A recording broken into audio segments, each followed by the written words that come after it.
कहानी श्रृंखला में आप सभी का स्वागत है। आइए सुनते हैं कहानी अन्याय का विरोध। कुछ दिन पहले की बात है, मैंने अपने बच्चों की गवर्नेंस जूलिया को अपने पढ़ने के कमरे में बुलाया और कहा, बैठो जूलिया, मैं तुम्हारी तनख्वाह का हिसाब करना चाहता हूँ।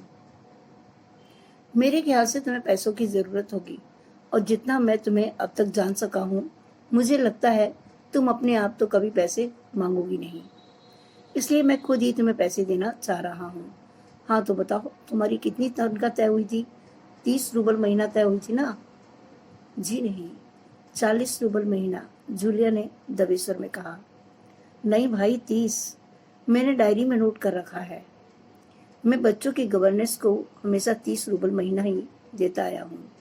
अच्छा, तो तुम्हें हमारे यहाँ काम करते हुए 2 महीने हुए हैं? जी नहीं, 2 महीने 5 दिन, जूलिया ने कहा। क्या कह रही हो? ठीक 2 महीने हुए हैं भाई, मैंने डायरी में सब कुछ नोट कर रखा है। तो 2 महीने के बनते हैं 60 रूबल। लेकिन 60 रूबल तभी बनेंगे जब महीने में एक भी नागा ना हुआ हो। तुमने इतवार की छुट्टी मनाई है, उस दिन तुमने काम नहीं किया। कोल्या को सिर्फ घुमाने ले गई हो, इसके अलावा तुमने 3 छुट्टियां और ली हैं। जूलिया का चेहरा पीला पड़ गया।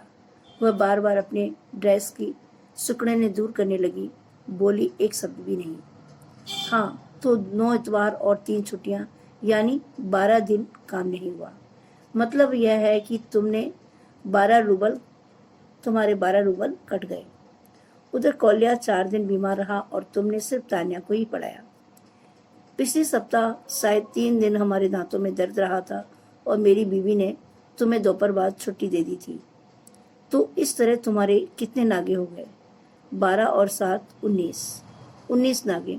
हाँ तो भाई घटाओ, 60 में से 19, तुम्हारा कितना हिसाब बन रहा है?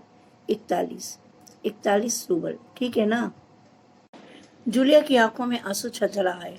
उसने धीरे से खांसा, उसके बाद अपनी नाक मुछी, लेकिन उसके मुंह से एक शब्द भी नहीं निकला।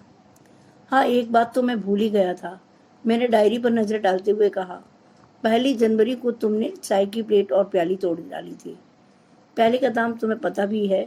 मेरी किस्मत में तो हमेशा नुकसान उठाना ही लिखा है। चलो, मैं उसके 2 रूबल ही काटूंगा। अब देखो, तुम्हें अपने काम पर ठीक से ध्यान देना चाहिए ना। उस दिन तुमने ध्यान नहीं रखा और तुम्हारी नज़र बचाकर कौलिया पेड़ पर चढ़ गया और वहाँ खरोच लगने से उसकी जैकेट फट गई। उसकी भरपाई कौन करेगा? तो 10 रूबल उसके कट गए। इसी तरह तुम्हारी लापरवाही के कारण नौकरानी ने तान्या के नए जूते चुरा लिए। अब देखो भाई, तुम्हारे काम बच्चों की देखभाल करना ही है। इसी काम के तो तुम्हें पैसे मिलते हैं। तुम अपने काम में ढील दोगी तो पैसे तो काटना ही पड़ेगा। मैं कोई गलत तो नहीं कर रहा हूँ ना?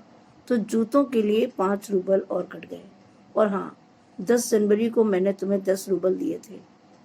जी नहीं, आपने मुझे कुछ नहीं, जूलिया ने दबी जबान में कहना चाहा। अरे, तो क्या मैं झूठ बोल रहा हूँ? मैं डायरी में हर चीज़ नोट कर लेता हूँ। तुम्हें यकीन ना हो तो दिखाऊं डायरी? जी नहीं, आप कह रहे हैं तो आपने दिए ही होंगे। दिए ही होंगे नहीं, दिए हैं, मैं कठोर स्वर में बोला। तो ठीक है, घटाओ 27, 41 में से बचे 14। क्यों, हिसाब ठीक है ना? उसकी आंखें आंसू से भर उठी। उसके पूरे शरीर पर पसीना छलछलाया। उसकी आवाज़ कांपने लगी। वह धीरे से बोली, मुझे अभी तक एक भी बार कुछ पैसे मिले थे और वे भी आपकी पत्नी ने दिए थे, सिर्फ 3 रूबल, ज़्यादा नहीं। अच्छा, मैंने स्वर में आश्चर्य भर कर कहा, और इतनी बड़ी बात तुमने मुझे बताई भी नहीं और ना ही तुम्हारी मालकिन ने मुझे बताई। देखो, हो जाता ना अनर्थ। खैर, मैं ऐसे भी डायरी में नोट कर लेता हूँ। हाँ तो 14 में से 3 और घटा दो। इस तरह तुम्हारे बचते हैं 11 रूबल। बोलो भाई, ये रही तुम्हारी तनख्वाह, ये 11 रूबल, देख लो, ठीक है ना? जूलिया ने कांपते हाथों से 11 रूबल ले लिए और अपनी जेब में टटोल कर किसी तरह उन्हें उसमें ठूस लिया और धीरे से विनीत स्वर में बोली, जी धन्यवाद।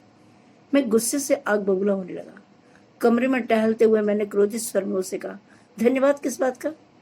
आपने मुझे पैसे दिए, इसके लिए धन्यवाद। अब मुझसे नहीं रहा गया। मैंने ऊंचे स्वर में लगभग चिल्लाते हुए कहा, तुम मुझे धन्यवाद दे रही हो? जबकि तुम अच्छी तरह जानती हो कि मैंने तुम्हें ठग लिया है, तुम्हें धोखा दिया है, तुम्हारे पैसे हड़प कर तुम्हारे साथ अन्याय किया है। इसके बावजूद तुम मुझे धन्यवाद दे रही हो? जी हाँ, इससे पहले मैंने जहाँ जहाँ काम किया उन लोगों ने तो मुझे एक पैसा तक नहीं दिया। आप कम से कम कुछ तो दे रहे हैं। उसने मेरे क्रोध पर ठंडे पानी का छींटा मारते हुए कहा। उन लोगों ने तुम्हें एक पैसा भी नहीं दिया जूलिया। मुझे ये बात सुनकर तनिक भी अचरज नहीं हो रहा है, मैंने कहा। फिर स्वर धीमा करके मैं बोला, जूलिया, मुझे इस बात के लिए माफ कर देना। मैंने तुम्हारे साथ एक छोटा सा क्रूर मजाक किया, पर मैं तुम्हें सबक सिखाना चाहता था। देखो जूलिया, मैं तुम्हारा एक पैसा भी नहीं मारूंगा।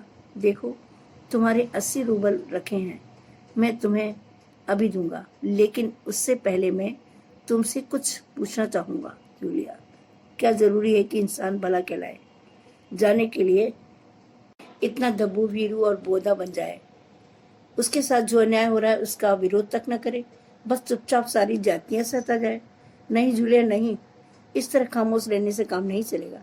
अपने अस्तित्व को बनाए रखने के लिए तुम्हें कठोर, निर्दयी और हृदयहीन संसार से लड़ना होगा। अपने दांतों और पंजों के साथ लड़ना होगा, पूरी ताकत के साथ। मत भूलो जूलिया कि इस संसार में दब्बू और भीरू लोगों के लिए कोई जगह नहीं है, कोई जगह नहीं है। ये थी कहानी। इस कहानी से हमें यही शिक्षा मिलती है कि अन्याय का विरोध करना अनिवार्य है।